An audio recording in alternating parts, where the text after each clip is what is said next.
What's up, investors? The Russian net. Something very strange is happening inside Russia's political system right now, because three stories that look separate on the surface suddenly start pointing in the very same direction, and once you put them next to each other, the picture becomes much more interesting than another argument between just some kind of officials in Moscow.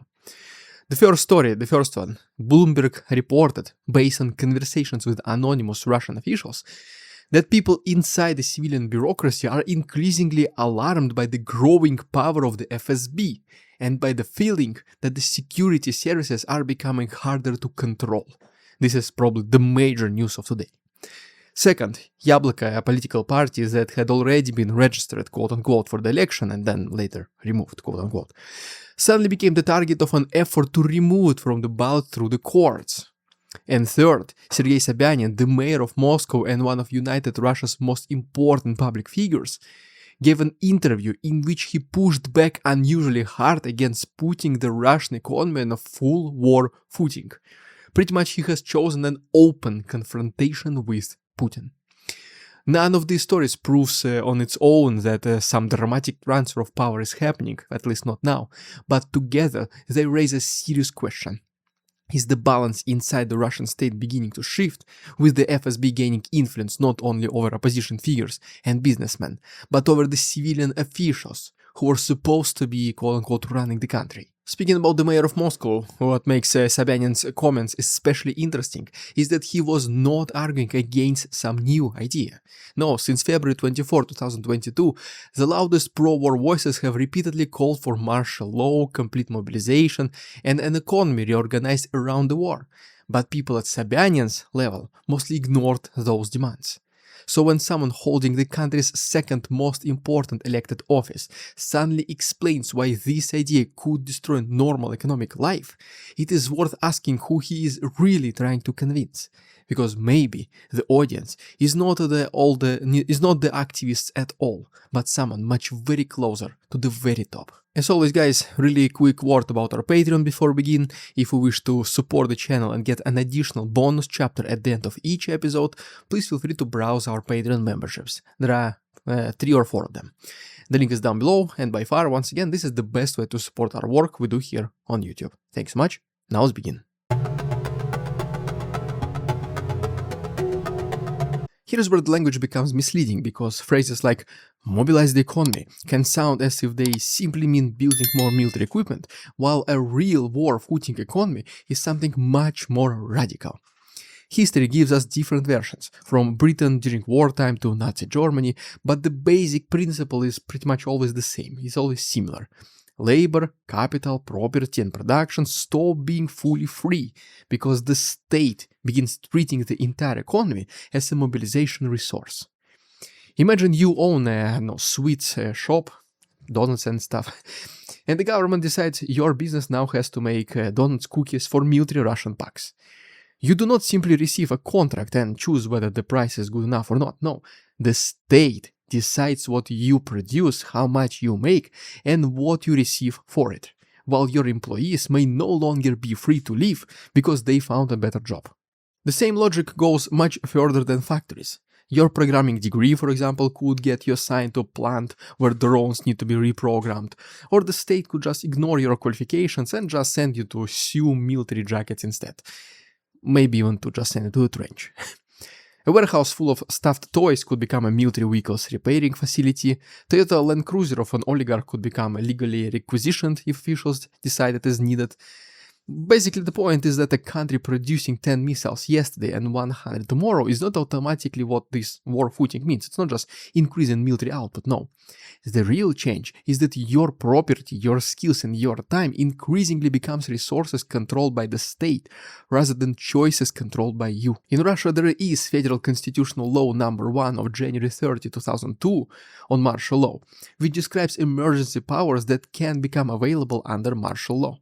Once you enter that kind of system, even consumer life changes, because the supermarket near your home may stop acting like a competitive business and start simply supplying the population with one kind of sausage, one kind of buckwheat, and one kind of milk, while other production is redirected elsewhere. You know exactly where it is.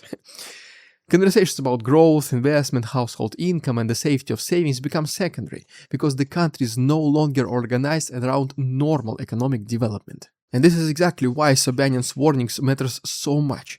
His argument is essentially that a modern conflict is fought on two fronts. One is the battlefield, obviously, and the other is the stable national economy capable of generating taxes, incomes, production, and functioning civilian life. If you destroy the second in the name of strengthening the first, you may eventually weaken both. Destroying logistics hubs and oil refineries would not still create this even 1% of the long-term damage caused by moving the entire country into this kind of command system, because rebuilding normal economic institutions can take if not years, then decades. And that leads us to the next question, because if this idea is so dangerous for the economy, who inside the system could still then benefit from it?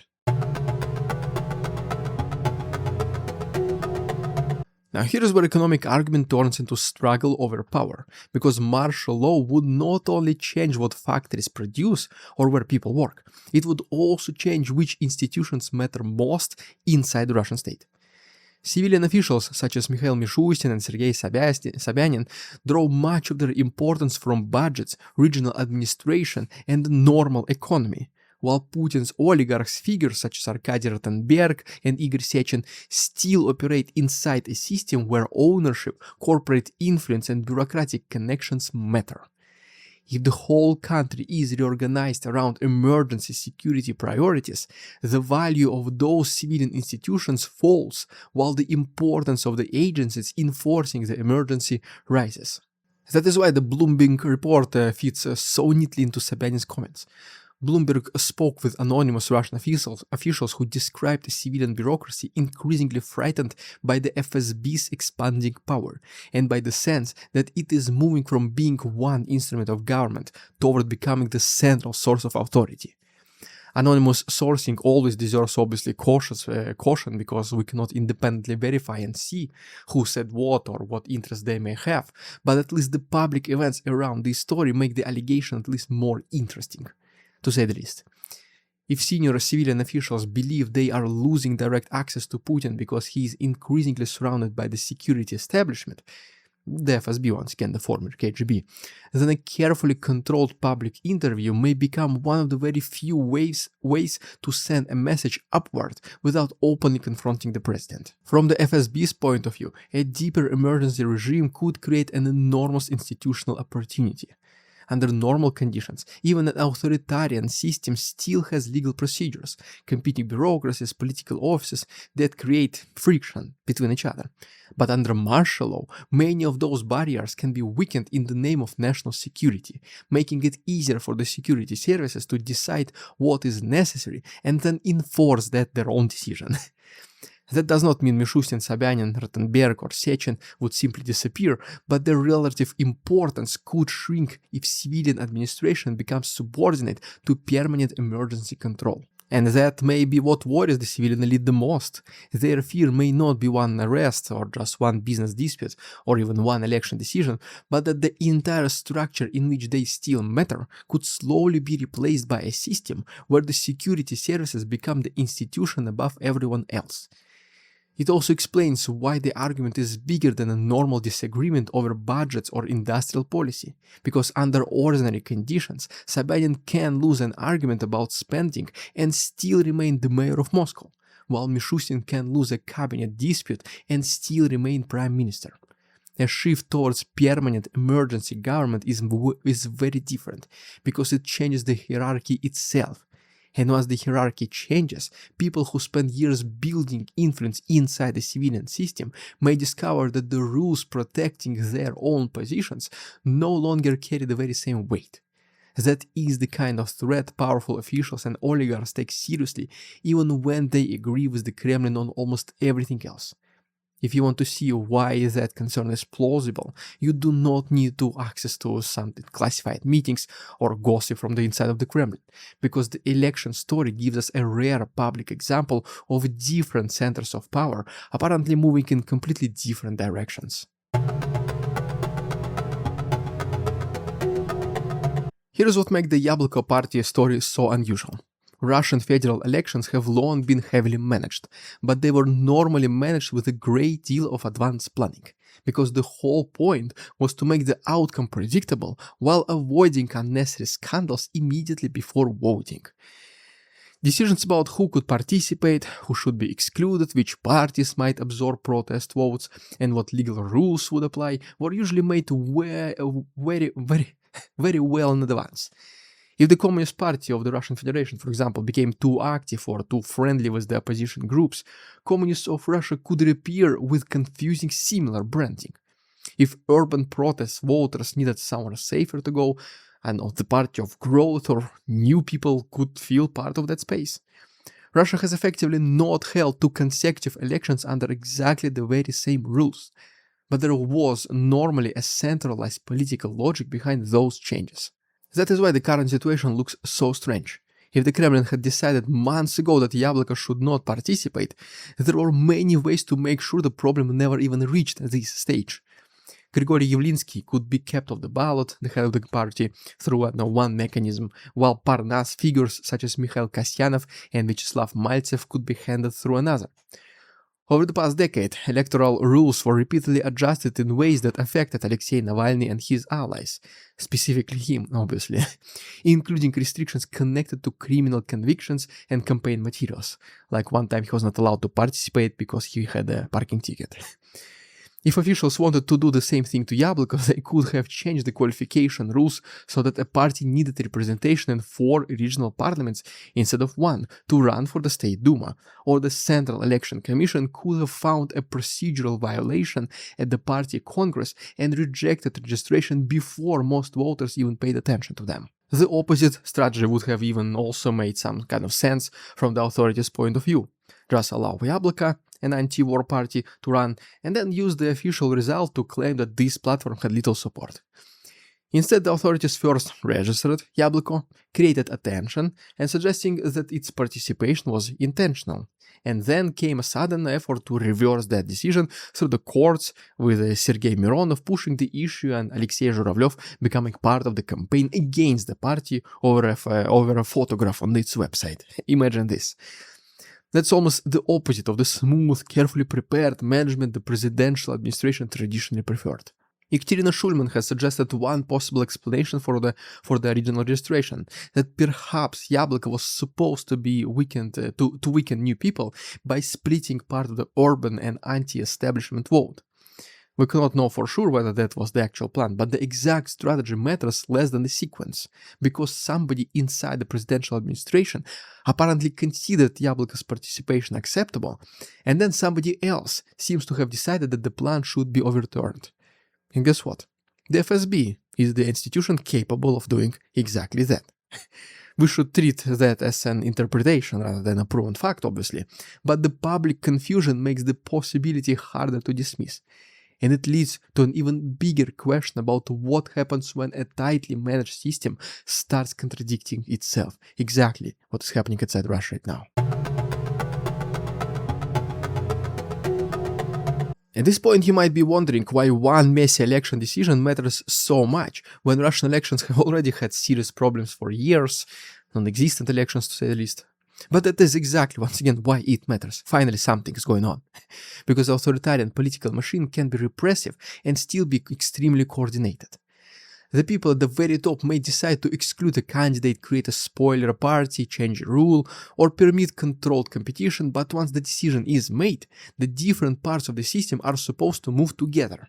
What we are seeing right now with Yabloko looks very different, because one part of the state appears to have allowed something, another part that immediately, just as you can see, immediately try to undo, creating even more attention and certainty that simply choosing one strategy from the very beginning. Either don't let them participate or let them participate and humiliate themselves. That is exactly where the Bloomberg reporting becomes even more meaningful. Anonymous officials saying that the FSB is gaining power could be dismissed as palace gossip if the rest of the system looked perfectly coordinated. But a public election process that appears to show 2 chains of command gives that claim even more context. The presidential administration may have one electoral plan while the security apparatus prefers another. Sobyanin may defend the civilian economy while other people inside the system, the very same system, push deeper mobilization. Institutional power usually does not grow through one dramatic announcement. An agency gets more access, more authority, and more freedom to interfere in areas that used to belong to somebody else, until the rest of the country, until the rest of the bureaucracy realizes that decisions are increasingly being made around it rather than through it. The dangerous part for the system itself is that the skills required for surveillance and coercion are not the same skills required to manage a complex country. Elections, markets, taxation, and consumer supply depend on specialized institutions coordinating with one another. If one agency starts overruling those systems simply because it has the strongest access to the president, it can create problems even when chaos is not the objective. The FSB is effectively grabbing somebody else's authority first and worrying about the consequences later. If any consequences, because that's the FSB who can do something to them, right? And that may explain why civilian officials are becoming extremely nervous. So Yabloko is more than, as you can see, election story. If the state cannot coordinate one decision about one political party before a federal vote, it raises uncomfortable questions about disputes we cannot see, involving economic policy, mobilization, or even access to Putin. The election gives us a visible crack in the system, and once that crack appears, Sobyanin's comments no longer sound just like some random economic lecture. No, they begin to sound like a warning from the civilian side of the establishment that Russia cannot be governed indefinitely as one giant security operation. And so right here is the one final piece to this entire story, because the most interesting question may not be what Sobyanin said, but why he decided to say it now, and why he said it through a federal media interview rather than inside just a closed meeting.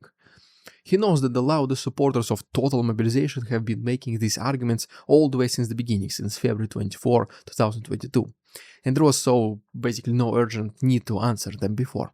So if he chooses this moment to explain that destroying normal economic life would eventually undermine the country itself, perhaps the audience is not the activists demanding a tougher policy.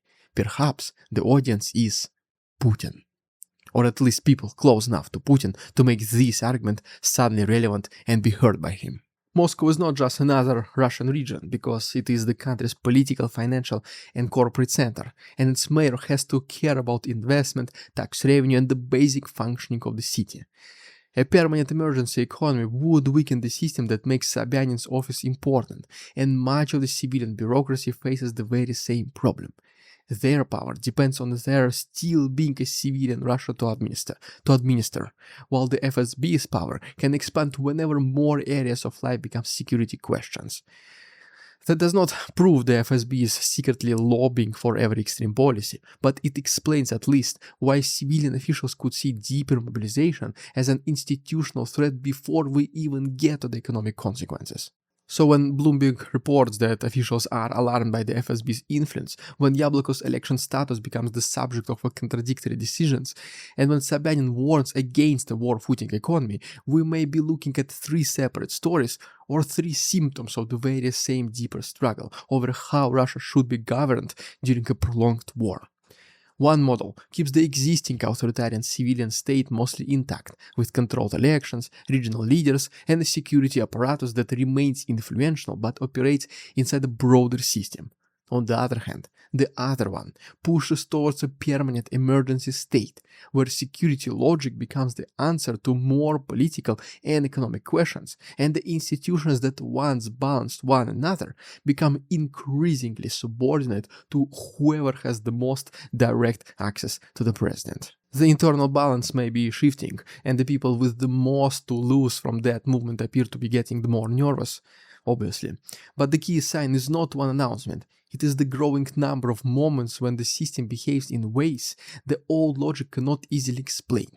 The FSB is slowly taking over Russia, and people inside the Kremlin clearly see it. And that is why Sobyanin's interview may turn out to matter so much more than it just first appears. So guys, if you want to follow these developments with me in real time, not just the headlines but the deeper political changes that may explain where Russia is going next, please make sure to subscribe to our channel and like this video. Don't forget about the Patreon, links are down below. Thanks so much for watching, see you on Friday. We won't succumb to their tricks, the facade they try to sell. Their twisted words and feeble claims on us all they cannot quell. We see through their lies, their feeble attempts to sway. We do not believe in ridiculous Russian propaganda.